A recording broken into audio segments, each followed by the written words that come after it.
Hello बच्चों, welcome to quantum academy Varanasi centre. और मैं आपका केमिस्ट्री टीचर निखिल सर। अरे जानते तो हो गए यार, ठीक है बोले। तो अब देखो, 9 से तुम लोग 10th में आ चुके हो, है कि नहीं। अब 9 से 10th में आए, देखो अब तुम लोग का सेशन स्टार्ट होगा, आई थिंक 2 अप्रैल से स्टार्ट होगा, ठीक है। अब 2 अप्रैल से तो फिलहाल में जो गैप है उसमें कुछ ना कुछ तो पढ़ाई किया जाए, है कि नहीं। क्लियर तो बैठना है नहीं। तो देखो हम लोग स्टार्ट करेंगे क्लास 10th का केमिस्ट्री का सबसे फर्स्ट चैप्टर, जो कि बहुत आसान है। वो चैप्टर क्या है हमारा? Chemical reaction and equation. ऐसे अगर बात करें तो देख लो केमिस्ट्री में टोटल पढ़ने कितने चैप्टर है, क्योंकि केमिस्ट्री फिजिक्स बायो है। तो केमिस्ट्री में तुम्हें पढ़ना है, सबसे पहला चैप्टर है chemical reaction and equation, second है acid base and salt, third है मेटल नॉन मेटल, और फोर्थ है carbon carbon and its compound. ये 4 चैप्टर हमें पढ़ने हैं। एक पीरियोडिक क्लासिफिकेशन था, वो हट गया, तो जो हट गया सो हट गया, उसको क्या पढ़ना कि नहीं। तो 4 चैप्टर बेसिकली पढ़ने हमें, जिसमें से पहला चैप्टर हम लोग पढ़ेंगे केमिकल रिएक्शन एंड इक्वेशन। देखो 10th है, बोर्ड है, बात ठीक है, तो उतना प्रेशर के साथ एकदम रिलैक्स होकर पढ़ो, कोई दिक्कत नहीं होने वाली, ठीक है। ऐसा नहीं करिए बोर्ड है बोर्ड है बोर्ड, अरे बोर्ड है, हवा नहीं है, हवा मत बनाओ उसको एकदम, ठीक है। हवा मत बना दो, आराम से पढ़ोगे सब कुछ देखो बढ़िया। एक तो 10th है यार, बहुत ज्यादा सिलेबस भी नहीं है, जितना 9th का सिलेबस है उतना ही 10th का भी सिलेबस है। जितनी चीजें 9th में पढ़े हो वही चीज मतलब उतनी ही चीजें 10th में पढ़ना है। बस क्या है कि वहां के चैप्टर और यहाँ के चैप्टर में डिफरेंसेस हैं, लेकिन कुछ रिलेटेड है तुम्हारा। आप जैसे देखो यहाँ पे कंपाउंड फॉर्मेशन हम लोगों ने वहां पे सीखा था ना, 9th में मैंने बताया था ना कि केमिकल कंपाउंड कैसे बनेगा। तो अब देखो यहाँ पे उस केमिकल कंपाउंड का हम लोग यूज करेंगे। अब हम लोग यहाँ पे बनेगा कैसे हम उसकी बात नहीं करने वाले, ठीक है। तो कुछ चीजें 9th का जो है तुम्हारा रिलेटेड है यहाँ पे, तो थोड़ी भी बहुत चीजें हैं, बस तुम्हारा कंपाउंड फॉर्मेशन कैसे होता है ये सारी चीजें, और कुछ जरूरत नहीं है पीछे का, यहाँ पे कोई भी जरूरत नहीं है। बस तुम्हारी बुद्धि की जरूरत है कि तुम्हारा बुद्धि जो है ना, दिमाग, उसको सही से लगाना पढ़ाई में, ठीक है ना। क्योंकि सही से पढ़ोगे तो चीजें सब कुछ समझ में आएगा। और जो पढ़ा रहे देखो मैं सब कुछ पढ़ाऊंगा, इसमें कुछ भी नहीं छूटने वाला। जो कंपटीशन तक का है तुम्हारा वो सारी चीज मैं पढ़ाऊंगा यहाँ पे। लेकिन ये बात है कि तुम्हें पढ़ना बहुत सही से होगा, नोट्स बनाते हुए चलना होगा। तुम सोचो कि नहीं बस ऐसे पढ़ ले, तो देखो ऐसे कुछ नहीं होने वाला। और केमिस्ट्री में 4 चैप्टर यार, पढ़ोगे सही से खत्म होने में समय भी नहीं लगेगा। अगर तुम सही से केमिस्ट्री, अगर तुम सही से पढ़ने जाओ तो केमिस्ट्री हमको लग रहा है कि 1 महीने में 4 चैप्टर पढ़ जाओगे, फिर भी समय बच जाएगा तुम्हारे पास अच्छा खासा। तो देखो चीजें कवर करने में कोई दिक्कत नहीं, बहुत आसानी से चीजें कवर हो जाएगा, लेकिन एक बार तुम्हें कॉन्सेप्ट क्लियर होना चाहिए। क्योंकि जब तक तुम्हें कॉन्सेप्ट नहीं क्लियर होने वाला तुम कुछ नहीं कर पाओगे भैया, ये जान लो साफ साफ। क्योंकि अब जो 9 10th में पढ़ोगे जाके 11th में तुम्हें काम आएगा। तो कम से कम 9 10 सही से तो पढ़ लो, है ना। तो चलो ठीक है, फिर हम लोग स्टार्ट करते हैं अपना पहला chapter, chemical reaction and equation. तो बात करते हैं पहले इंट्रोडक्शन। इंट्रोडक्शन की बात करते, इंट्रोडक्शन से तो पहले यही हिल गया यार, कोई नहीं, अब बात कर लेते हैं। क्या बात करेंगे? इंट्रोडक्शन। देखो इंट्रोडक्शन क्या है यार, इंट्रोडक्शन में है क्या, देखो क्योंकि हमें पढ़ना किसके बारे में? केमिकल रिएक्शन इक्वेशन के बारे में, है कि नहीं। तो देखो केमिकल रिएक्शन इक्वेशन में होता क्या, पहले केमिकल रिएक्शन क्या होता है। तो कोई भी ऐसा फिनोमिना है, कोई भी चीज है जिसमें क्या हो एक नए सब्सटेंस का फॉर्मेशन हो, जिसकी प्रॉपर्टीज क्या हो, उसके कंस्टिट्यूएंट से बिल्कुल अलग हो, उसे हम लोग क्या बोलते हैं? केमिकल रिएक्शन बोलते हैं। क्या बोलते हैं? Chemical reaction. और उसको सिंबॉलिक या उसके केमिकल फॉर्मूले के टर्म में लिखने को हम लोग क्या बोलते हैं? इक्वेशन बोलते हैं, ठीक है। अब जैसे मान लो, मैं बात करूं, जैसे मान लो हाइड्रोजन प्लस ऑक्सीजन, ये दोनों मिलके क्या देते हैं? वाटर देंगे, है कि नहीं। तो देखो ये, अब देखो हाइड्रोजन गैस है, ऑक्सीजन गैस है, ठीक है। हाइड्रोजन क्या है? गैस। ऑक्सीजन भी क्या है? गैस। लेकिन जो बना वो क्या बना? लिक्विड बना कि नहीं बना, है ना। तो इसे हम लोग बोलते हैं केमिकल रिएक्शन। देखो हाइड्रोजन की प्रॉपर्टीज अलग है, ऑक्सीजन का अलग है, वाटर बना उसकी प्रॉपर्टी अलग है। उसको तो हम लोग क्या करते हैं? ड्रिंकिंग वाटर ना भैया, पीते हैं ना उसे, है कि नहीं। तो इसे हम लोग क्या बोलते हैं? Chemical reaction. तो देखो वही लिखा हुआ है, any change with the formation of new substance called chemical reaction. कोई भी चेंज, ठीक है, जिसमें एक नए सब्सटेंस का फॉर्मेशन होता है उसे क्या बोलते हैं? केमिकल रिएक्शन बोलते हैं। अच्छा देखो इस केमिकल रिएक्शन में 2 टर्म, एक ये एरो हो गया, एक ये प्रोडक्ट, कुछ जो मतलब जो बना हुआ है सब्सटेंस, जिससे बना हुआ 3 चीजें हैं। तो याद रखना, इस एरो की जो लेफ्ट साइड होता है, ठीक है, उसे क्या बोलेंगे? रिएक्टेंट। क्या बोलेंगे? रिएक्टेंट। फिर गिव दैट, एरो का मतलब होता है गिव दैट, ठीक है। क्या हमें मिलेगा? प्रोडक्ट मिलेगा। तो किसी भी रिएक्शन में तीन चीजें हैं, रिएक्टेंट, एरो जो गिव दैट बताएगा, फिर प्रोडक्ट। प्रोडक्ट हमारा जो नया सब्सटेंस बना हुआ है, रिएक्टेंट जिससे मिलके वो नया सब्सटेंस बना हुआ है, प्रोडक्ट। रिएक्टेंट, प्रोडक्ट, एरो, ठीक है। ये जो अब देखो ये जो एरो होता है वो दो तरह के होते हैं, एक रिवर्सिबल होता है, एक इरिवर्सिबल होता है। ये जो एरो है वो क्या है, इरिवर्सिबल, मतलब प्रोडक्ट रिएक्टेंट में कन्वर्ट नहीं हो पाएगा। और एक होता है जैसे मान लो इस तरीके से लिखा हो, जैसे मान लो ये रिएक्टेंट हो गया और यहां प्रोडक्ट हो गया। तो अब देखो ये जो एरो है इसे रिवर्सिबल एरो बोलते हैं। क्या बोलते हैं, रिवर्सिबल, मतलब कि रिएक्टेंट प्रोडक्ट बनेगा, फिर प्रोडक्ट वापस रिएक्टेंट में कन्वर्ट हो जाएगा, तो उसे हम लोग क्या बोलते हैं, रिवर्सिबल रिएक्शन। और इसे क्या बोलेंगे, इरिवर्सिबल। जहां पे ये साइन लगा रहेगा तो हम बोलेंगे इरिवर्सिबल रिएक्शन है, और जहां पे ये साइन लगा रहेगा हम क्या बोलेंगे कि वो रिवर्सिबल रिएक्शन है। क्लियर है, चलो बहुत बढ़िया। तो आगे बढ़ते हैं, तो बात करते हैं चेंज क्या होता है, क्योंकि हमें चेंज भी पता होना चाहिए, ठीक है। तो देखो चेंज क्या होता है, कोई भी चीज, कोई भी सब्सटेंस जिसके शेप में, साइज में, स्टेट का मतलब सॉलिड लिक्विड गैस, स्टेट में चेंजेस हो जाए, या फिर मतलब कि कोई उसके प्रॉपर्टीज में चेंजेस हो जाए, तो उसे हम लोग क्या बोलते हैं, चेंज बोलते हैं, ठीक है। Change refers to the process in which something become different from its original state, ठीक है। उसके ओरिजिनल स्टेट से कुछ ना कुछ अगर डिफरेंट है, चाहे वो तुम्हारा फिजिकली हो चाहे केमिकली हो, उसकी प्रॉपर्टीज में चेंजेस हो या उसके स्टेट में चेंजेस हो या शेप में या साइज में, तो उसे हम लोग क्या बोलेंगे, चेंज बोलेंगे। और वो चेंज परमानेंट भी हो सकता है, टेम्पररी भी हो सकता है। अब जैसे सोचो कि अगर हम किसी चीज को बर्न करें तो देखो परमानेंट होगा, क्या वो जो बर्न हो जाएगा तो क्या वापस वो बनेगा, नहीं बनेगा, है कि नहीं। अब जैसे टेम्पररी की बात किया जाए, जैसे बॉइलिंग ऑफ वाटर, देखो वाटर क्या होता है, वेपर में जाता है, वेपर वापस वाटर में कन्वर्ट हो जाएगा, या वाटर जो है आइस क्यूब में कन्वर्ट होगा, आइस क्यूब वापस मेल्ट होकर किस में कन्वर्ट हो जाएगा, वाटर में कन्वर्ट हो जाएगा। तो ये तुम्हारा क्या हो जाएगा, टेम्पररी हो जाएगा। क्या हो जाएगा, टेम्पररी, ठीक है। तो चेंज हमारे पास, अब देखो जो चेंज होते हैं वो दो तरह के होते हैं, एक फिजिकल चेंज और एक केमिकल चेंज। तो सबसे पहले बात करते हैं फिजिकल चेंज। तो फिजिकल चेंज क्या होता है बच्चा, फिजिकल चेंज वो चेंज होता है जिसमें कोई किसी भी तरह का नए सब्सटेंस का फॉर्मेशन नहीं होता। In physical change there is no formation of new substance, उसमें न्यू सब्सटेंस का फॉर्मेशन नहीं होगा। हाँ, उसका शेप चेंज हो सकता है, साइज चेंज हो सकता है, स्टेट चेंज हो सकता है, लेकिन किसी नए सब्सटेंस का फॉर्मेशन नहीं होगा। देखो ये लिखा हुआ है, no new substance is form, किसी भी नए सब्सटेंस का फॉर्मेशन नहीं होने वाला। फिर ओनली द अपीयरेंस, शेप और स्टेट चेंज, अपीयरेंस हो गया या शेप हो गया, ठीक है, या स्टेट हो गया, सॉलिड से लिक्विड में चला जाए, लिक्विड से गैस में चला जाए। जैसे वाटर की बात करें तो देखो H2O लिक्विड में है, इसको हमने क्या किया, हीट किया, तो वाटर किस में चला जाएगा, वेपर फॉर्म में चला जाएगा। तो क्या वाटर, यहाँ पे भी वो वाटर का फॉर्म वाटर, ये यहाँ पे भी वाटर, बस उसका स्टेट चेंज है ना, तो ये फिजिकल चेंज हुआ। कौन सा चेंज हुआ, फिजिकल चेंज। अगर मैं इसको ब्रेक कर दूं, बीच में से तोड़ दूं, तो ये भी क्या होगा, ये टूट के दो पार्ट में हो जाएगा, इसका साइज चेंज होगा। लेकिन क्या किसी नए सब्सटेंस का फॉर्मेशन हुआ, नहीं हुआ, तो उसे हम लोग क्या बोलेंगे, फिजिकल चेंज बोलेंगे, ठीक है। अच्छा, जो फिजिकल चेंज होता है वो क्या होता है, रिवर्सिबल होता है। क्या होता है, रिवर्सिबल। तुम सोचो ना, ये वाटर जो लिक्विड से गैस में गया, अगर उसको मैं कंडेंसेशन ऊपर से प्रेशर लगा दूं, तो कंडेंसेट को वापस तो लिक्विड में चला जाएगा ना, है कि नहीं। या फिर ये जो वाटर लिक्विड फॉर्म में है, इसको मैं फ्रीज कर दूं, तो वाटर किस में चला जाएगा, सॉल्ट फॉर्म में चला जाएगा। फिर वापस क्या ये इसमें कन्वर्ट नहीं होगा, होगा ना। क्या ये वापस इसमें कन्वर्ट नहीं होगा, होगा।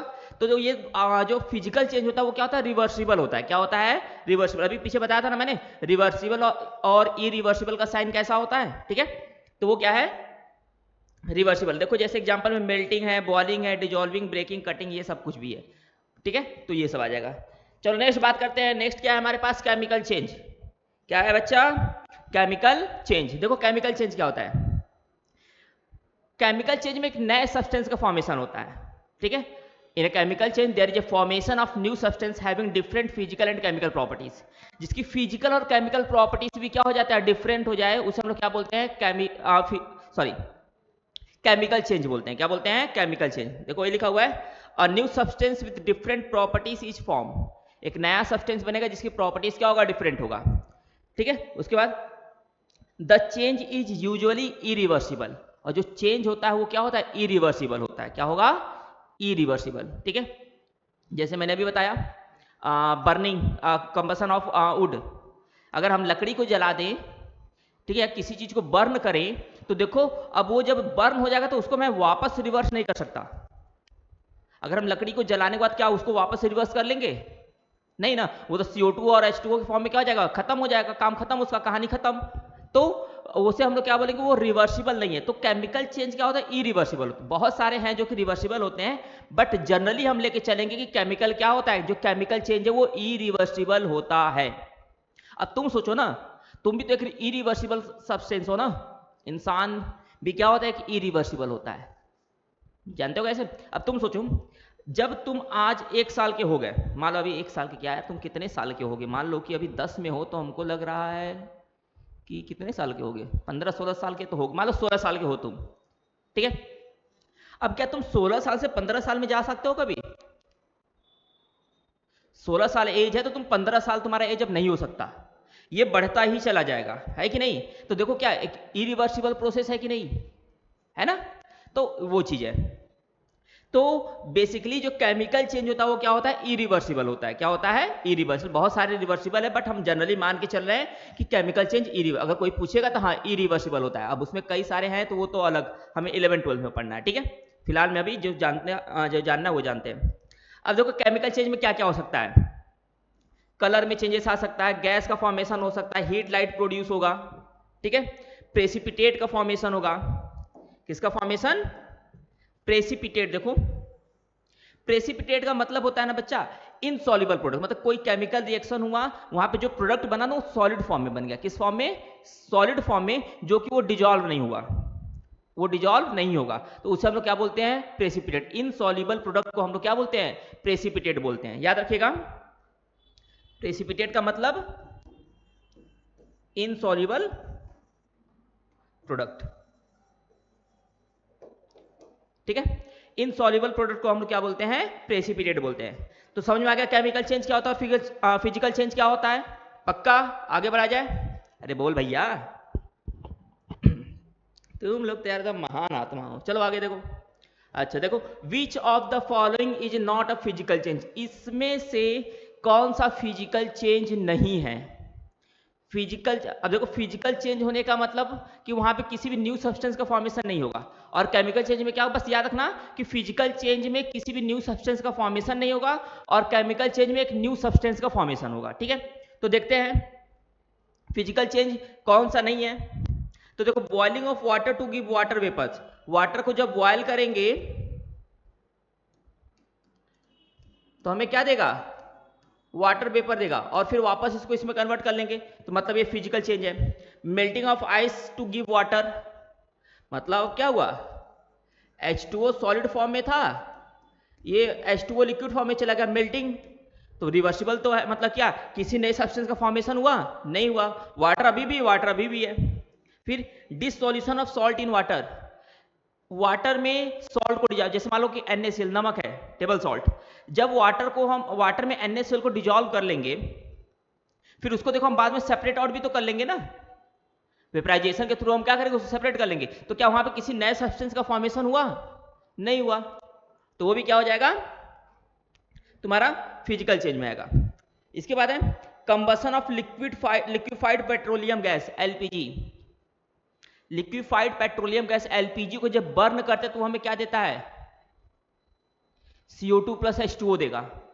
तो अब ये बताओ, जब किसी चीज को बर्न कर दे तो क्या उसको वापस रिवर्स कर लेंगे हम लोग, नहीं ना। और जब LPG गैस को बर्न किया तो हमें CO2 गैस मिला, है कि नहीं, एक नया सब्सटेंस मिला ना, जिसकी प्रॉपर्टीज क्या है, अलग है। लिक्विफाइड पेट्रोलियम गैस और CO2 गैस की प्रॉपर्टीज क्या है, अलग है ना, प्लस वाटर का फॉर्मेशन भी हो रहा है। तो देखो ये तुम्हारा क्या फिजिकल चेंज नहीं, ये क्या है, केमिकल चेंज है। तो मतलब कि कौन सा ऑप्शन हमारा सही होगा, डी वाला, कि डी वाला हमारा फिजिकल चेंज नहीं है। क्लियर है, पक्का? आगे बढ़ा जाए, चलो बहुत बढ़िया, आगे बढ़ते हैं। अच्छा देखो, एक और क्वेश्चन है, which one of the following process involve chemical reaction, इसमें से कौन सा केमिकल रिएक्शन या केमिकल चेंज है, हो रहा है, कौन सा इसमें से? Storing of oxygen gas under pressure in a gas cylinder. अब ये बताओ, ऑक्सीजन गैस को जब गैस सिलेंडर में रखेंगे तो भी तो वो ऑक्सीजन ही रहेगा ना, तब तो ये तो हो नहीं सकता हमारा chemical change. Liquefaction of air, जब एयर को लिक्विफाइड करेंगे तो जाहिर सी बात है जो गैस है वो तो गैस के फॉर्म में, मतलब कि अब मान लो ऑक्सीजन है तो वो जाएगा तो लिक्विफाइड होगा भी तो ऑक्सीजन ही तो रहेगा ना, नाइट्रोजन तो बन नहीं जाएगा, नाइट्रोजन लिक्विफाइड होगा तो नाइट्रोजन ही रहेगा, लिक्विड में चला जाएगा सिर्फ, तो वो सारे गैस जो है गैसेस फॉर्म में तो लिक्विड फॉर्म में चले जाएंगे, किसी नए सब्सटेंस का फॉर्मेशन नहीं हो रहा है, ठीक है। Keeping petrol in a China dish in the open, petrol को तुम क्या करो किसी बीकर में रख दो बाहर, तो जब बाहर रखोगे तो क्या होगा, वेपराइज हो जाएगा, बस यही चीज होगा ना, क्या क्या किसी नए सब्सटेंस का फॉर्मेशन होगा, नहीं होगा, तो वो भी नहीं है हमारा chemical change. Heating copper wire in presence of air at high temperature, copper wire को जब हीट करेंगे ना एयर के प्रेजेंस में बहुत ज्यादा टेम्परेचर पे, तो कॉपर ऑक्साइड बना लेता है, क्या बना लेगा, कॉपर ऑक्साइड CuO, जो कि क्या होता है, केमिकल चेंज होता है, क्या होता है बच्चा, केमिकल चेंज। तो इसमें कौन सा ऑप्शन हो जाएगा आपका, इसमें भी डी वाला ऑप्शन हो जाएगा, ठीक है। चलिए आगे बढ़ते हैं, देखो ये सब आसान आसान चीज 9th में पढ़ोगे फिजिकल और केमिकल चेंज क्या होता है, ठीक है ना।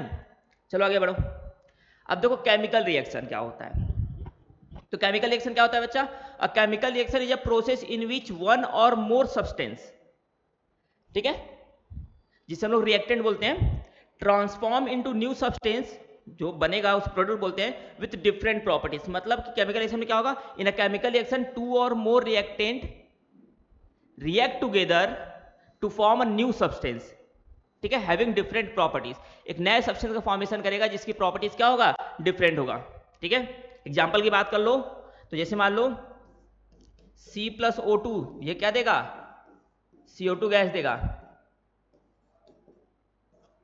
तो देखो कार्बन और ऑक्सीजन में CO2 गैस मिला, एक नए सब्सटेंस का फॉर्मेशन हुआ ना, और ये हमारा रिएक्टेंट हो गया, ये हमारा प्रोडक्ट हो गया, है कि नहीं, ये चीज। मान लो फिर अगर हम बात करें H2+O2 क्या देगा, H2O देगा, है कि नहीं,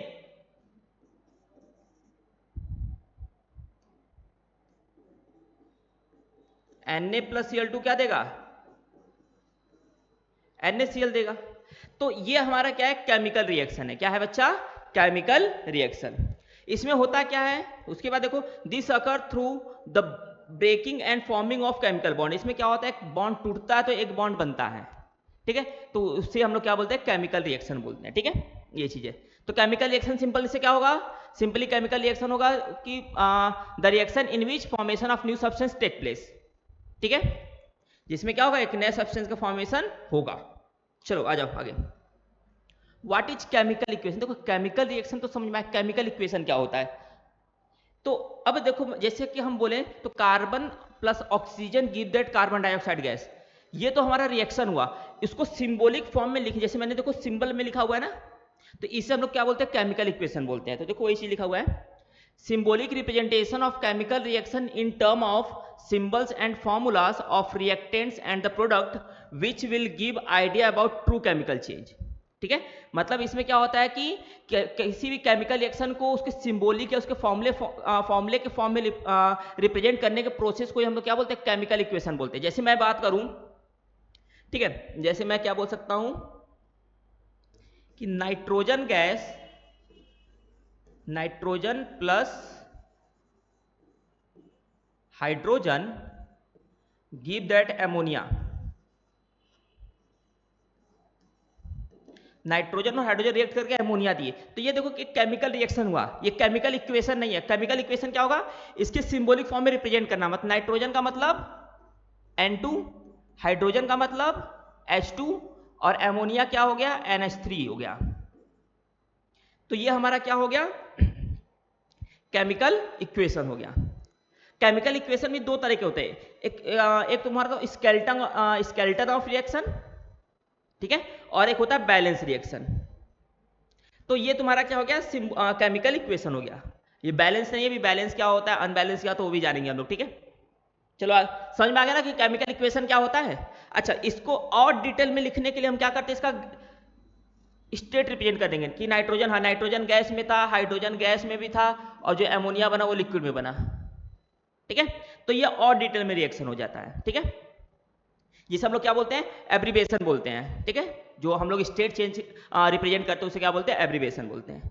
तो चलो आगे बढ़ते हैं, देखो क्या लिखा है, In which of the following chemical equation the abbreviation represent the correct state of the reactants and product involved at reaction temperature? बोला यह है कि इन चारों में से किस ऑप्शन में करेक्ट एब्रीवेशन यूज किया गया है, मतलब कि कौन सा इसमें से रिएक्शन है जिसमें जो रिएक्टेंट उसका स्टेट करेक्टली बताया गया है। तो देखो हाइड्रोजन लिक्विड फॉर्म में पाया जाता है, नहीं, वो तो गैस होता है ना, तो पहला ऑप्शन तो खत्म। देखो हाइड्रोजन गैस फॉर्म में पाया जाता है, गैस है। ऑक्सीजन किस फॉर्म में पाया जा रहा है, लिक्विड, लेकिन ऑक्सीजन भी तो गैस फॉर्म में पाया जाता है ना, तो दूसरा भी खत्म। तीसरा देखो हाइड्रोजन गैस फॉर्म में ठीक है, ऑक्सीजन गैस फॉर्म में ठीक है, और वाटर किस फॉर्म में पाया जाता है, लिक्विड फॉर्म में। तो यहाँ पे देखो जो एब्रीवेशन है वो बिल्कुल क्या है, करेक्ट है। तो कौन सा ऑप्शन सही होगा, ये सही हो जाएगा। ये गलत क्यों है, क्योंकि वाटर यहाँ पे किस फॉर्म में है, गैस फॉर्म में। किस फॉर्म में, गैस फॉर्म में। तो करेक्ट ऑप्शन कौन सा हो जाएगा बच्चा, हमारा थर्ड हो जाएगा। ठीक है, ये चीज। आगे बढ़ा जाए, चलो आगे आ जाओ। अब देखो लिखा हुआ है the compound obtain on reaction of iron with steam. जब आयरन को स्टीम के साथ रिएक्ट कराएंगे तो क्या मिलेगा। ठीक है, याद रखना, जब आयरन को हम लोग स्टीम मतलब गैसेस वाटर के प्रेजेंस में रिएक्शन कराते हैं तो ये हमें देता है Fe2O3। क्या दे देगा बच्चा, Fe2O3 देगा। ठीक है, क्लियर है, ये चीज है। चलो आगे बढ़ते हैं। अब देखो balancing chemical equation. Chemical equation को बैलेंस करेंगे, लेकिन कुछ चीजें जान लेते हैं कि स्केलेटल इक्वेशन क्या होता है। स्केलेटल इक्वेशन का मतलब कि जो रिएक्शन हो रहा है उसको सिंबॉलिक फॉर्म में रिप्रेजेंट कर देना, या उसके इक्वेशन के फॉर्म में रिप्रेजेंट कर देना, उसको स्केलेटल इक्वेशन बोलते हैं। देखो जैसे ये हो गया Mg + O2 give that MgO, ठीक है, या H2 + O2 give that H2O। ये स्केलेटल इक्वेशन है, ये बैलेंस नहीं होता। देखो यहाँ पे मैग्नीशियम एक है, यहाँ भी एक, लेकिन यहाँ पे ऑक्सीजन 2 है और ऑक्सीजन यहाँ पे कितना है, एक ही है, तो ये बैलेंस नहीं। यहाँ पे देखो हाइड्रोजन 2 ऑक्सीजन 2, यहाँ प्रोडक्ट में हाइड्रोजन 2 है लेकिन ऑक्सीजन सिर्फ एक है, तो ये बैलेंस। तो स्केलेटल इक्वेशन में रिएक्शन कभी बैलेंस नहीं होता, याद रखिएगा कि स्केलेटल इक्वेशन में रिएक्शन कभी भी बैलेंस नहीं होगा। उसके बाद क्या आता है, बैलेंस इक्वेशन। क्या आएगा, बैलेंस इक्वेशन। तो बैलेंस इक्वेशन में क्या होगा कि ये इसमें reactant, number of reactant and number of product elements क्या होंगे, बराबर होंगे। रिएक्टेंट में जितने एलिमेंट होंगे, मतलब जो एलिमेंट जितने होंगे उतने ही प्रोडक्ट में भी होंगे। ठीक है, उसमें कोई भी डिफरेंस नहीं होगा। जैसे देखो लिखा हुआ है the equation in which the number of atom of each element on the reactant and product side are equal so as to follow the law of conservation of mass। ठीक है, मतलब इनका का नाम क्या था कि रिएक्टेंट और प्रोडक्ट में नंबर ऑफ एटम क्या होंगे, सेम होंगे। ठीक है, और ये किसकी वजह से होता है, लॉ ऑफ कंजर्वेशन ऑफ मास की वजह से। लॉ ऑफ कंजर्वेशन ऑफ मास क्या होता है, 11th में, सॉरी 9th में पढ़े ही हो, कोई दिक्कत तो है नहीं, तो उसकी वजह से। ठीक है, कई बार पूछ दिया जाता है कि बैलेंस केमिकल इक्वेशन का कॉन्सेप्ट किसने कहां से मिला था, तो कहां से मिला था हमें, law of conservation of mass से। Law of conservation of mass हमें क्या मिला था बच्चा, बैलेंस केमिकल इक्वेशन का कॉन्सेप्ट मिला था। देखो magnesium twice of Mg + O2 give twice of MgO। दो मैग्नीशियम यहां, दो मैग्नीशियम यहां, दो ऑक्सीजन यहां, दो ऑक्सीजन यहां, बैलेंस है कि नहीं। या फिर हम इसकी बात कर लेते हैं N2 + H2 give that NH3। देखो बैलेंस नहीं ना, नाइट्रोजन यहाँ पे 2 है और यहाँ पे 1 है, तो इसको क्या करें, 2 कर दे। हाइड्रोजन देखो कितना हो गया, 6 हो गया, यहाँ पे 2 है तो इसको कितना कर दे, 3 कर दे, तो ये बैलेंस हो गया। इसी तरह इसको बैलेंस करोगे तो क्या हो जाएगा, यहाँ पे 2 हो जाएगा और यहाँ पे 2 हो जाएगा। ठीक है, तो ये बैलेंस रिएक्शन हो जाएगा। तो बैलेंस करने के में क्या होना चाहिए कि जितना number of atom reactant side है उतने ही नंबर ऑफ एटम क्या होना चाहिए, प्रोडक्ट साइड में भी होने चाहिए। ठीक है, अगर वो बैलेंस नहीं है तो उसको क्या बोलेंगे, स्केलेटल इक्वेशन बोलेंगे। अगर बैलेंस है तो उसको क्या बोलेंगे, बैलेंस इक्वेशन बोलेंगे। क्लियर है, पक्का, आगे बढ़ा जाए। चलो बहुत बढ़िया, तब आगे बढ़ते हैं। देखो आ गया तुम लोग के लिए क्वेश्चन, कितना अच्छा अच्छा क्वेश्चन है। देखो क्वेश्चन प्रैक्टिस करते हुए चल रहा है, इसीलिए मैं क्वेश्चन प्रैक्टिस करा रहा हूँ, क्योंकि देखो यार तुम अभी स्टार्ट कर रहे हो पढ़ना, तो जैसे प्रैक्टिस करते हुए चलोगे तो आगे तुम्हें क्या होगा, फायदा भी बहुत होगा। नोट्स बनाए रहोगे अच्छे से सब कुछ, तो तुम्हारे लिए बहुत फायदा होगा कि तुम्हें रिवीजन करना आसान होगा, क्वेश्चन प्रैक्टिस करना आसान होगा।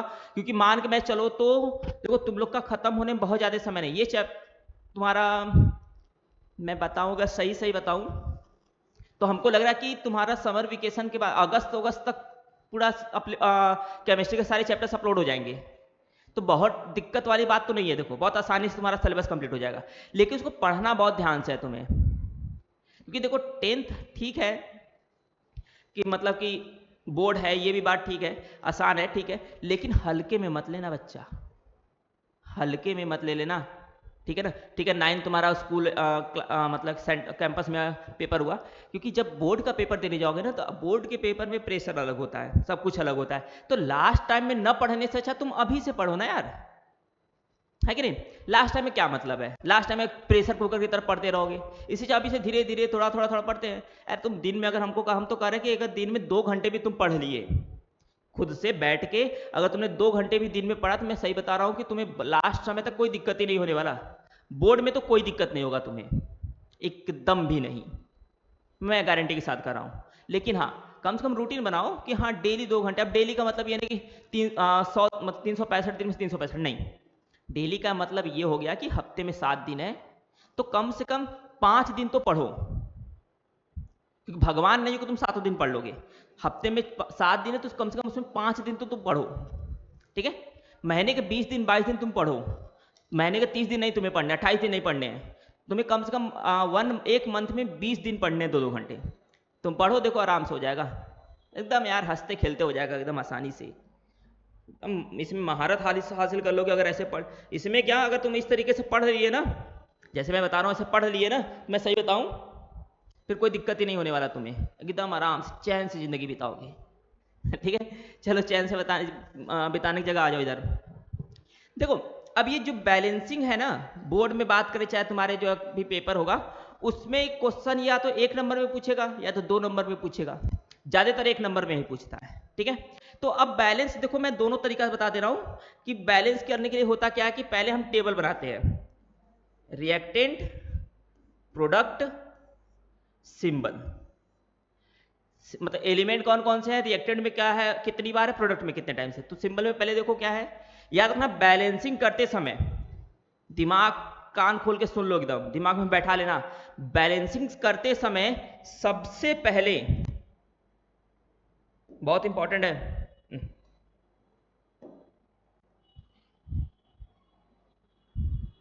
इंपॉर्टेंट बता रहा हूं मैं, ध्यान समझना। बैलेंसिंग करते समय सबसे पहले तुम क्या करोगे, balance all other elements except oxygen and hydrogen, ठीक है।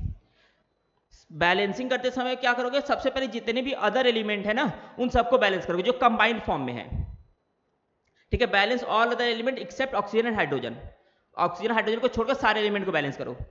उसके बाद कंबाइंड फॉर्म में मैं बात कर रहा हूं, जब मतलब किसी न किसी के साथ वो प्रेजेंट है, जब सारे एलिमेंट बैलेंस हो जाएगा तो फिर किसको बैलेंस करोगे, ऑक्सीजन को। जब ऑक्सीजन बैलेंस हो जाएगा तो किसको बैलेंस करोगे, हाइड्रोजन को। देखो ये बेसिक रूल है, ऐसा नहीं कि हर जगह ऐसा हो ही जाता है, बट इस तरीके से करोगे तो दिक्कत नहीं होगा। फिर चौथा किसको बैलेंस करोगे, अब जैसे मान लो कि कंबाइन, ये तो कंबाइन केस की बात है, जैसे देखो यहाँ पे हाइड्रोजन हो गया, नाइट्रोजन सब जुड़ा हुआ है, ऑक्सीजन भी जुड़ा हुआ है, तो ये कंबाइन हो गया।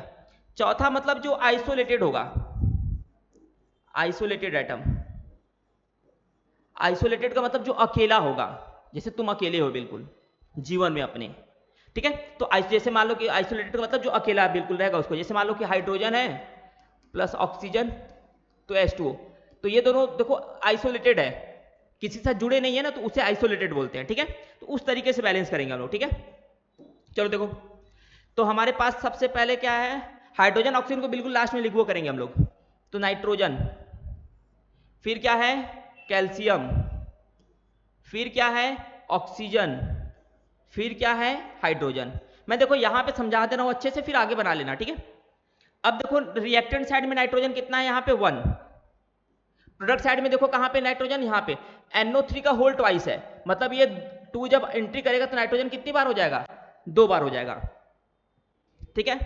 फिर कैल्शियम देखो यहां पे 1 है, यहां भी कैल्शियम 1 है। अब ऑक्सीजन पे आ जाओ, तो देखो 3 ऑक्सीजन यहां पे है, ये ऑक्सीजन 2 से यहाँ इससे मल्टीप्लाई होगा तो 2 यहाँ पे हो जाएगा, 3 यहाँ पे हो गया, तो कितने हो गए 5। यहाँ पे आओ, ये 2 एंट्री करेगा तो इससे मल्टीप्लाई होगा, 3 2 जा 6 हो जाएगा, और एक यहाँ पे 7, यहाँ पे 7 है। हाइड्रोजन देखो यहाँ पे कितना है, एक यहाँ पे है, और ये 2 एंट्री करेगा यहाँ पे तो 2 यहाँ पे हो जाएगा, 2 1 3, यहाँ पे देखो 2। तो कैल्शियम देखो दोनों साइड, मैंने क्या बोला, नंबर ऑफ एटम सेम, तो कैल्शियम देखो दोनों साइड बराबर है। देखो कैल्शियम तुम्हारा बैलेंस है, उसके अलावा कोई भी बैलेंस नहीं है, ना ही नाइट्रोजन बैलेंस है, ना ही ऑक्सीजन, ना ही हाइड्रोजन। तो सबसे पहले नाइट्रोजन को बैलेंस करेंगे। तो प्रोडक्ट में कितने नाइट्रोजन है, 2, रिएक्टेंट में 1, तो हम क्या करेंगे, पहले रिएक्शन लिख लेते हैं, HNO3 plus CaOH whole twice give that CaNO3 whole twice plus H2O। ये हो गया। तो प्रोडक्ट में कितने हैं, 2 हैं, रिएक्टेंट में 1 है, तो यहां पे हम 2 से मल्टीप्लाई कर देंगे। हमेशा याद रखिएगा कि हम लोग आगे मल्टीप्लाई करेंगे, फ्रंट में, कभी भी बेस में मल्टीप्लाई नहीं करेंगे, ठीक है। क्योंकि बेस में जब मल्टीप्लाई करेंगे तो उसकी प्रॉपर्टीज चेंज हो, जैसे मान लो कि अब हाइड्रोजन है, यहाँ पे 2 हाइड्रोजन है, यहाँ पे 2, ठीक है, यहाँ पे ऑक्सीजन 2 है, यहाँ पे 1 है। तो अब देखो अगर यहाँ पे मैं बात करूँ बैलेंस करेंगे, तो यहाँ पे कभी नहीं मल्टीप्लाई करेंगे, क्योंकि वाटर से परऑक्साइड उसकी प्रॉपर्टी ही चेंज हो जाएगा। इसी वजह से किसी भी एलिमेंट के हम लोग फ्रंट पे मल्टीप्लाई करेंगे, ठीक है, कभी भी बेस में मल्टीप्लाई नहीं करेंगे। तो देखो हाइड्रोजन जब यहाँ 2 से मल्टीप्लाई किए तो यहाँ पे भी कितने हो गए, 2 हो गए ना, नाइट्रोजन बैलेंस हो गया। अब बात करते हैं किसको बैलेंस करने की हम लोग, अब बात करेंगे हम लोग, आ जाइए। हाँ देखो यार तुम्हारे तनसुख सर से गायब हो गए, पता नहीं कहाँ, चलो कोई नहीं, आ जाओ। अब देखो नाइट्रोजन बैलेंस, कैल्शियम तो पहले से बैलेंस था, अब ऑक्सीजन की बात करते हैं। तो ऑक्सीजन रिएक्टेंट में 5 है, प्रोडक्ट में कितने हैं, 7 है। तो देखो अब यहां पे हम कुछ भी नहीं कर पाएंगे, क्योंकि यहां पे कुछ करने छेड़छाड़ करने का मतलब हो गया कैल्शियम चेंज हो जाएगा, डिस्टर्ब हो जाएगा, बेचारा सोया हुआ जग जाएगा बेमतलब का। तो यहां पे नहीं, तो हमको देखो, अच्छा प्रोडक्ट में 7 है, रिएक्टेंट में कम है ना, रिएक्टेंट में कितने हैं हमारे पास, 5 ही है। तो जब रिएक्टेंट में 5 है तो हम क्या करेंगे, उसको बैलेंस करेंगे। तो 5 करने के लिए हम क्या करें, अब जल्दी बताओ, जल्दी बताओ यार, तुम लोग बताओ भी मत, पहले देख लो। जब हमने 2 से मल्टीप्लाई किया यहां पे, तो 3 2 जा कितना हो गया, 6 हुआ ना, और यहां पे 2, टोटल कितने हो गए, 8 हो गए ना। अब रिएक्टेंट साइड कितने हो गए, 8, और प्रोडक्ट में कितने हैं, 7। ध्यान समझना, क्योंकि जब हमने नाइट्रोजन को बैलेंस करने के लिए 2 से मल्टीप्लाई किया भैया, तो यहां इस बात ऑक्सीजन भी तो चेंज हुआ ना, तो कितने हो गए, 8 हो गए रिएक्टेंट में, प्रोडक्ट में कितने हैं, 7 है। तो हम क्या करेंगे, इधर 8 इधर 7, इधर 1 की कमी है, तो हम क्या करेंगे, यहाँ पे 2 से मल्टीप्लाई कर देंगे, हो गया ना। तो देखो 3 2 जा 6, 6 2 8 हो गया ऑक्सीजन बैलेंस। अरे यार फोन आने लगा, बड़ी बीजी, बताओ मोदी बना दिए हैं सब हमें, चलो कोई ना, आ जाओ। अब देखो हाइड्रोजन की बात करते हैं, तो 3 2 जा 6, 6 2 8, ऑक्सीजन कितना है, 8 है। यहां पे देखो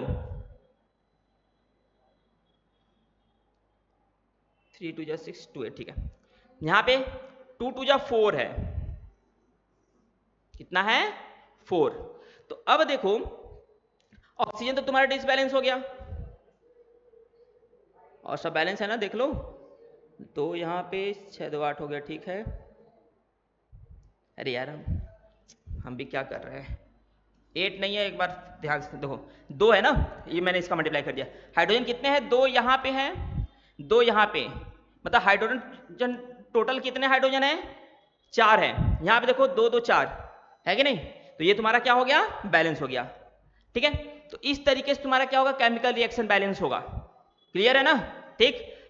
चलो आगे देख लेते हैं। अब एक बार जब बैलेंस कर लोगे तो दोबारा से क्या करोगे, ऐसे टेबल बना लोगे, अगेन कंफर्मेशन टेबल बनाओगे। कंफर्मेशन टेबल देखो कैसे बनाओगे, सेम जैसा भी बना हुआ है यार, अलग से तो कुछ बनाना थोड़ी ना है, वही सिंबल, रिएक्टेंट, प्रोडक्ट, ये किए, फिर आ गए सिंबल में पहले जैसे लिखे थे वैसे लिख दो, नाइट्रोजन, कैल्शियम, ऑक्सीजन, हाइड्रोजन। अब देखो नाइट्रोजन, दो यहाँ पे, दो यहाँ, बैलेंस। कैल्शियम देखो एक यहाँ पे एक यहाँ, बैलेंस। ऑक्सीजन की बात करते हैं, 3 2 जा 6 और ये 2 एंट्री करेगा तो 8 हो जाएगा, तो 8 यहाँ पे, यहाँ देखो 3 2 जा 6 और ये 2 8। हाइड्रोजन पे आ जाओ, दो यहाँ पे है और ये 2 एंट्री करेगा तो 4, तो 4 यहाँ हो गया, है कि नहीं। यहाँ देखो 2 2 जा 4, तो अब देखो दोनों साइड क्या हो गया, बराबर हो गया कि नहीं सब। तो इसे हम लोग क्या बोलते हैं, बैलेंस केमिकल रिएक्शन बोलते हैं। क्या बोलते हैं बच्चा, बैलेंस केमिकल रिएक्शन। क्लियर है, कोई दिक्कत, बहुत बढ़िया। चलो आगे बढ़ते हैं। देखो एक और हमारे पास है बैलेंस करना, तो अब देखो बैलेंस इसी तरीके से करना है तुम्हें। क्या करना है हमें, सिंबल, रिएक्टेंट, प्रोडक्ट। देखो क्या क्या है हमारे पास, सोडियम, फिर क्या है सल्फर, फिर क्या है ऑक्सीजन, फिर क्या है हाइड्रोजन। सोडियम देखो यहाँ पे कितना है, एक, प्रोडक्ट में कितने हैं, दो। सल्फर देखो यहाँ पे एक, यहाँ पे भी देखो एक ही है ना। ऑक्सीजन देखो एक यहाँ पे, चार यहाँ पे, कितने हो गए, 5। देखो ऑक्सीजन 4 यहाँ पे, एक यहाँ पे, कितने हो गए, 5। हाइड्रोजन पे आ जाओ, एक हाइड्रोजन यहाँ पे है, दो यहाँ पे, 3 हो गए।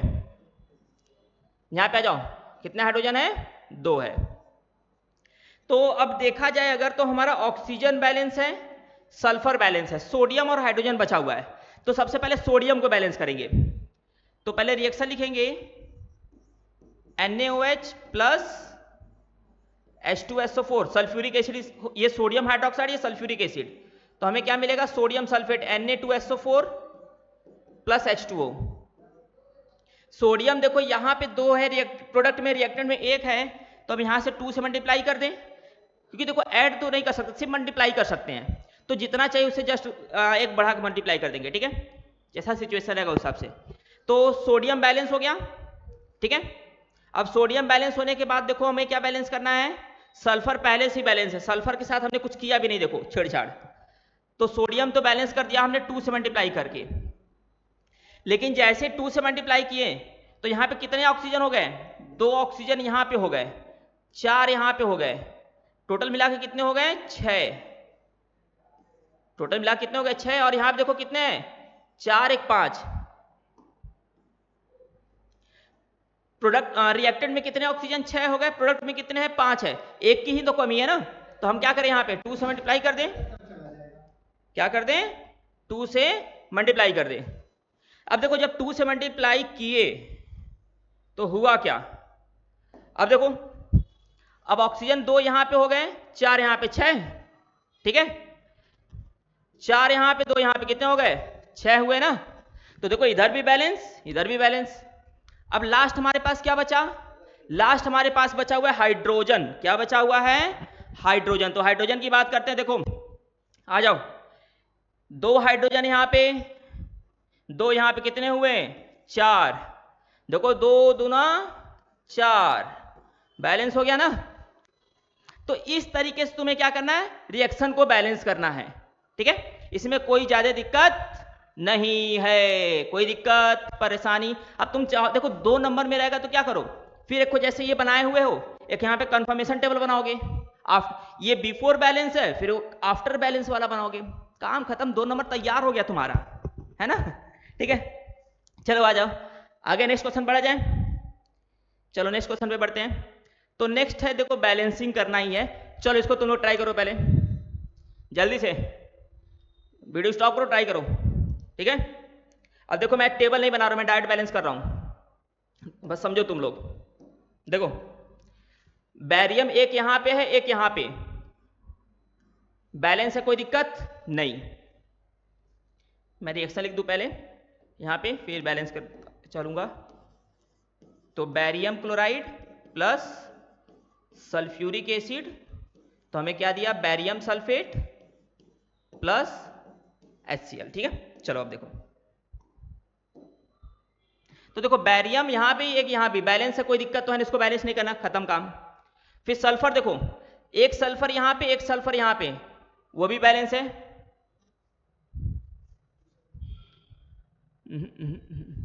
एक क्वेश्चन थोड़ा सा, ठीक है चलो सही है।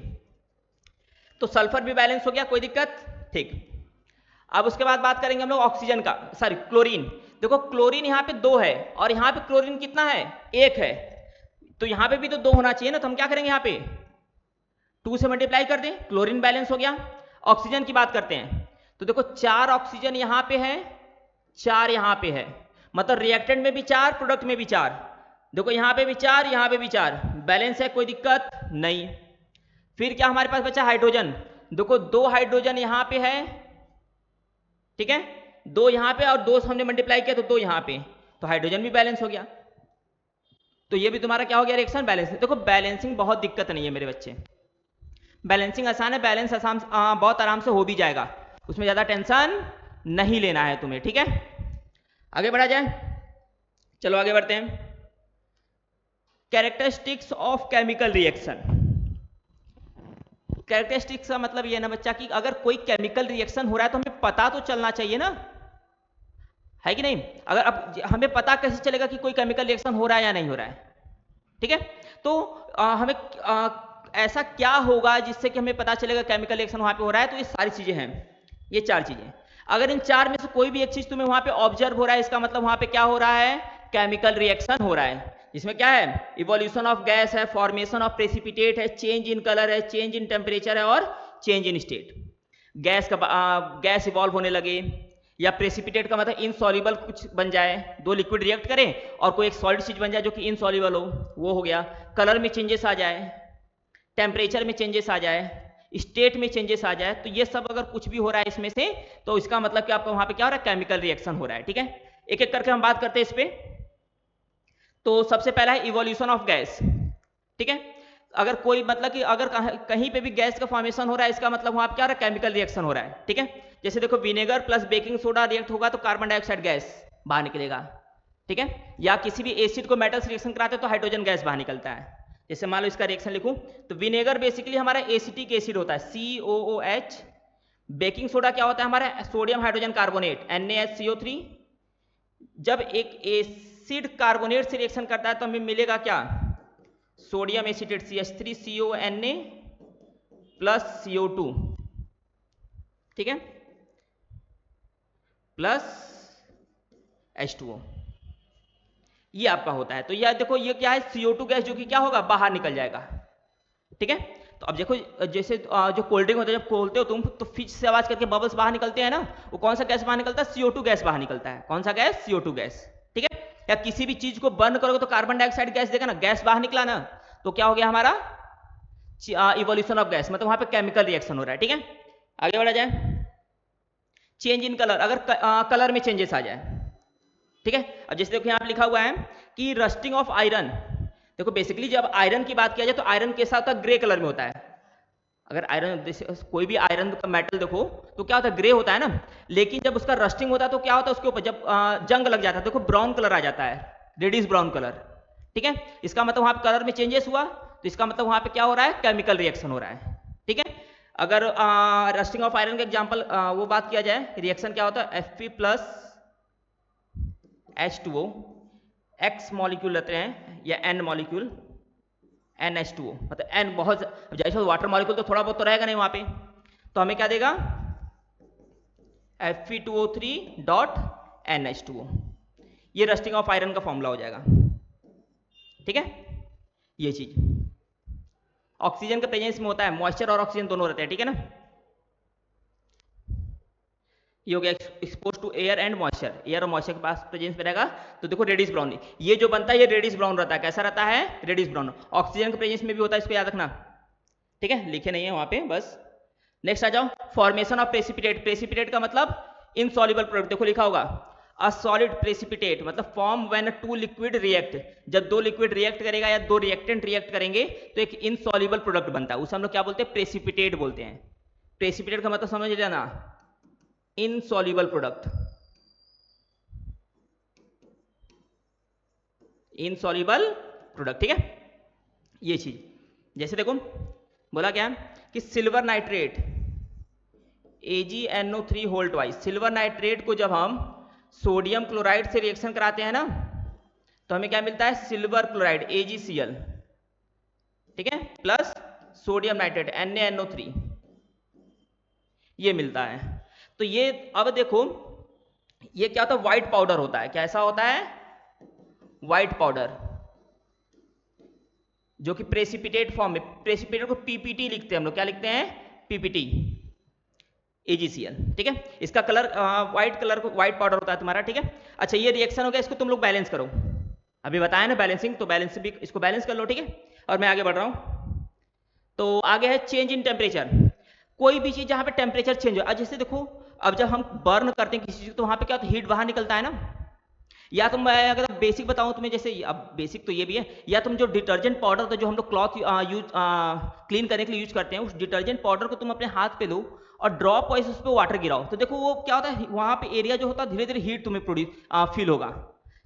क्या फील होगा, हीट, मतलब वहां पे क्या हीट फील होने का मतलब वहां पे हीट चेंज हो रहा है, टेम्परेचर कुछ ना कुछ चेंज हो रहा है वहां पे, तो इसका मतलब वहां क्या हो रहा है, केमिकल रिएक्शन हो रहा है, ठीक है। तो चेंज इन टेम्परेचर, अच्छा चेंज इन टेम्परेचर दो तरह के होते हैं, एक फिजिकल चेंज, सॉरी, एक एंडोथर्मिक होता है और एक एक्जोथर्मिक होता है। एक क्या होता है, एंडोथर्मिक और एक एक्जोथर्मिक। तो देखो पहला बात करते हैं एक्जोथर्मिक रिएक्शन, स्टेटमेंट यहां पे लिखा हो, सुन लो बस। एक्जोथर्मिक रिएक्शन का मतलब, एक्जो का मतलब क्या होता है, एक्जो का मतलब होता है आउटसाइड, और थर्मिक का मतलब क्या होता है, हीट। तो अगर कोई भी ऐसा प्रोसेस जिसमें हीट बाहर की तरफ निकले, उसे हम लोग क्या बोलते हैं, exothermic reaction. The reaction in which heat is evolve, ठीक है, वो रिएक्शन जिसमें हीट इवॉल्व हो उसे क्या बोलेंगे, एक्जोथर्मिक रिएक्शन बोलेंगे। क्या बोलेंगे, एक्जोथर्मिक रिएक्शन। क्लियर है। एग्जांपल देखो, burning of wood, coal, petrol, कुछ भी, किसी भी चीज को बंद करो, जैसे मान लो कि मैं बंद कर दिया, इसका एग्जांपल मैं यहां लिख दे रहा हूं कि मैंने मीथेन को बर्न किया ऑक्सीजन के प्रेजेंस में, तो ये हमें क्या देगा, CO2 देगा, H2O देगा, हीट देगा, लाइट देगा, ठीक है। जब लकड़ी को जलाओगे तो क्या होता है, CO2 गैस बाहर निकलता है, वाटर का फॉर्मेशन भी होता है, हीट भी देता है, लाइट भी प्रोड्यूस करता है। ठंड में तो ये नहीं करते हैं, ठीक है, ये चीज। उसके बाद देखो न्यूट्रलाइजेशन रिएक्शन, एसिड बेस का रिएक्शन। जब एसिड बेस का रिएक्शन कराते हैं ना, तो वहां पे भी हीट बाहर निकलता है, जिसमें देखो किसका किसका दिया हुआ है, कि जब हम HCl को रिएक्शन कराएंगे सोडियम हाइड्रोक्साइड के साथ, तो हमें क्या मिलेगा, NaCl प्लस H2O, ठीक है। मैं एग्जाम्पल बता दे रहा हूं कि कोई भी तुम एग्जाम्पल ले सकते हो, ऐसा नहीं कि मतलब कि यही चीज। रेस्पिरेशन प्रोसेस, जो हम लोग, हाँ, ब्रीदिंग करते हैं ना, रेस्पिरेशन प्रोसेस लेते हैं ना हम लोग, सांस लेते हैं ना, तो जब देखो अगर तुम ऐसे करो, ठीक है, ऐसे है, ऐसे करो, तो हमारे अंदर से क्या होता है, हीट बाहर निकलता है। क्या निकलता है, हीट। CO2 गैस के साथ साथ क्या होता है, हीट भी बाहर निकलता है, ठीक है। तो मतलब वो क्या होगा, हीट बाहर निकलने का मतलब एक्जोथर्मिक, ठीक है। तो इसमें होता क्या है ना, कि जो ग्लूकोज होता है C6H12O6, ये ग्लूकोज होता है, ठीक है। ये क्या होता है, ऑक्सीजन के प्रेजेंस में डिसोसिएट होकर हमें मिलता क्या है, CO2 प्लस H2O, प्लस क्या मिलता है हमें, एनर्जी मिलता है। क्या मिलता है, एनर्जी। इसीलिए तो खाना खाते हो ना, हम लोग खाना क्यों खाते हैं, ताकि हमें एनर्जी मिले। वो मिलता कैसे है, कि जब हम ऑक्सीजन जब इनहेल करते हैं, तो जाके वो जो हमारा ग्लूकोज होता है उससे क्या करेगा, रिएक्ट करेगा, वो टूटेगा, टूटेगा तो हमें क्या देगा, CO2 गैस का फॉर्मेशन, क्योंकि हम लोग CO2 ही तो रिलीज करते हैं ना, तो CO2 गैस में बनेगा, बाहर निकलेगा वाटर और एनर्जी मिलेगा हमें, ठीक है, वो चीज। तो ये तुम्हारा क्या, एक्जोथर्मिक उसका एग्जाम्पल हो गया। अब एक्जोथर्मिक का मतलब बाहर हो गया, तो इंडोथर्मिक का मतलब अंदर, तो वो रिएक्शन, इंडो का मतलब इनसाइड, इनसाइड, और थर्मिक का मतलब हीट। तो इसका मतलब those reaction in which heat is absorb, वो रिएक्शन जो हीट एब्जॉर्ब करेगा उसे हम लोग क्या बोलेंगे, इंडोथर्मिक। अच्छा, जब हीट एब्जॉर्ब करेगा तो जाहिर सी बात है वहां पे टेम्परेचर क्या होगा, कम हो जाएगा। क्या हो जाएगा, कम। और हीट इवॉल्व करेगा तो टेम्परेचर क्या हो जाएगा, बढ़ जाएगा, ठीक है, वो चीज उसे बोलते हैं। जैसे मेल्टिंग ऑफ आइस, अब देखो आइस, जो आइस क्यूब होता है वो टेम्परेचर को एब्जॉर्ब करता है तभी तो मेल्ट होता है ना, तो तुम्हारा क्या हो जाएगा, एक इंडोथर्मिक हो जाएगा। फिर बॉइलिंग ऑफ वाटर, वाटर को बॉयल करने के लिए क्या करते हैं, उसको हीट प्रोवाइड करते हैं ना, मतलब वाटर हीट एब्जॉर्ब करता है ना, तो वो भी क्या हो जाएगा, इंडोथर्मिक। फोटोसिंथेसिस, जो प्लांट्स होते हैं वो क्या करते हैं, वो फूड अपना कैसे बनाते हैं, फोटोसिंथेसिस करते हैं ना, वो क्या करेंगे, सनलाइट को एब्जॉर्ब करते हैं, जिसकी वजह से किसका फॉर्मेशन होता है, वहां पे ग्लूकोज का फॉर्मेशन होता है। इसका देखो रिएक्शन लिख दे रहा हूं मैं, इंपॉर्टेंट है, इसको याद रखना, क्योंकि अभी जब आगे पहुंचेंगे ना डिकम्पोजिशन और कॉम्बिनेशन रिएक्शन पे, तो वहां पे ये आएगा। देखो ग्लूकोज का फॉर्मेशन कैसे होता है फूड में, बायो में पढ़े होगे, ठीक है ना। तो CO2H2O किसके प्रेजेंस में, लाइट के प्रेजेंस में। चलो H नहीं लिखते नहीं तो कहोगे ये H क्या है, लाइट के प्रेजेंस में, ठीक है। CO2H2O ये लाइट के प्रेजेंस में क्या फॉर्मेशन करता है, ग्लूकोज C6H12O6। यार इसमें देखो बहुत सारे अभी और रिएक्शन मैकेनिज्म है, बट हम लोग को उतना नहीं जानना, तो हमारा जो बन रहा है बस हम उसकी बात कर रहे हैं, ठीक है। क्योंकि बायो में फोटोसिंथेसिस और रिस्पिरेशन का जो रिएक्शन होता है वो अलग ही है, तो हमें उतना तो नहीं पढ़ना, बस हमें जानना कि होता कैसे है, ठीक है। तो वो चीज तो ये हो जाएगा तुम्हारा, ठीक है। तो देखो फोटोसिंथेसिस में क्या करता है, प्लांट सनलाइट को एब्जॉर्ब किया, हो गया काम। तो ये हो गया हमारा एंडोथर्मिक, क्लियर है ना, कोई दिक्कत नहीं ना, हाँ बहुत बढ़िया। चलो आगे आ जाओ। चेंज इन स्टेट मतलब कोई भी ऐसा प्रोसेस जिसमें क्या हो, स्टेट में चेंजेस आ जाए, सॉलिड से लिक्विड में चला जाए, लिक्विड से गैस में चला जाए, तो उससे हम लोग क्या बोलेंगे, अगर कुछ भी ऐसा हुआ इसका मतलब वहां क्या हो रहा है, केमिकल रिएक्शन हो रहा है। क्या हो रहा है बच्चा मेरे, केमिकल रिएक्शन हो रहा है, क्लियर। अभी देखो वाटर वाला ही, ये बर्निंग ऑफ वैक्स, मतलब वैक्स का मतलब वो बर्निंग ऑफ कैंडल, कैंडल जलाते हैं ना, तो क्या होता है, वो बर्न होता है तो CO2 गैस का फॉर्मेशन होता है, गैस इवॉल्व हो रहा है, अच्छा लिक्विड स्टेट भी चेंज हो रहा है, उसका सॉलिड से गैस में जा रहा है, इसका मतलब वहां क्या हो रहा है, केमिकल रिएक्शन हो रहा है। या तुम्हारा H2+O2, H2O बना रहा है ना लिक्विड, ये दोनों गैस थे, बनाया लिक्विड, स्टेट में चेंज हुआ ना, तो उसे हम लोग क्या बोलेंगे, क्या बोलेंगे कि हाँ भैया वहां केमिकल रिएक्शन हो रहा है, क्लियर। चलो बढ़िया, आगे देखा चला, आगे चला जाए ना। चलो ओ आज का तो यार सेवा समाप्त हो गया हम लोग का बच्चा। थैंक यू, देखो आगे कितना अच्छा सा थैंक यू लिखा है। अरे यार थैंक यू में मैथ कहाँ से आ गया, बताओ, पढ़ा केमिस्ट्री रहे हैं, मैथ में थैंक यू आ गया। कोई नहीं कोई नहीं, सब कुछ चलता है, क्योंकि मैथ का भी तो लेक्चर देखना ही है, ठीक है। तो देखो आज हम लोग का बेसिकली क्या हो गया कि हम केमिकल रिएक्शन क्या होता है, इक्वेशन क्या होता है, स्केलेटन इक्वेशन क्या होता है, बैलेंस इक्वेशन क्या होता है, केमिकल रिएक्शन अगर हो रहा है तो पता कैसे चलेगा, फिजिकल चेंज क्या होता है केमिकल, ये सारी चीजें हम लोगों ने आज पढ़ लिया, ठीक है। अब नेक्स्ट क्लास में हम लोग क्या पढ़ेंगे, टाइप्स ऑफ केमिकल रिएक्शन। जो नेक्स्ट लेक्चर आएगा हम लोग ये चैप्टर 3 लेक्चर में खत्म करेंगे, एक लेक्चर हो गया। नेक्स्ट लेक्चर में हम लोग क्या करेंगे, पूरा टाइप्स, जितने भी टाइप्स ऑफ केमिकल रिएक्शन सारा पढ़ लेंगे, combination, decomposition, displacement, double displacement, जो भी सब कुछ, ठीक है। और थर्ड लेक्चर में क्या पढ़ेंगे हम लोग, एप्लीकेशन, ऑक्सीडेशन रिडक्शन रिएक्शन का एप्लीकेशन, जैसे कोरोजन क्या होता है, रेंसिडिटी क्या होता है, ठीक है। तो वो चैप्टर बहुत छोटा सा भी है, बहुत आसान चैप्टर है, बहुत ज्यादा दिक्कत वाली बात नहीं है, ठीक है। अच्छा सारी चीजें क्लियर हो गया ना, कोई दिक्कत नहीं है, पक्का। चलो बहुत बढ़िया, तो अच्छे से नोट्स बना लो। अब हम लोग नेक्स्ट लेक्चर में मिलेंगे नए एनर्जी के साथ, नए कॉन्फिडेंस के साथ, ठीक है। चलो बहुत बढ़िया बच्चा।